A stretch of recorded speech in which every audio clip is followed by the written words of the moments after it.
Welcome to the fascinating world of artificial intelligence. But what exactly is AI?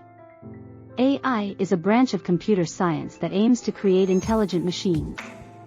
Let's dive into machine learning, a subset of AI. Have you heard of supervised learning? Supervised learning is a type of machine learning where we teach the machine using data. Now, let's explore unsupervised learning, another type of machine learning. Unsupervised learning is where the machine learns from data without any guidance. Next, we have reinforcement learning, a type of machine learning where the machine learns by trial and error. In reinforcement learning, the machine learns to make decisions by receiving rewards or penalties. Moving on to deep learning and neural networks.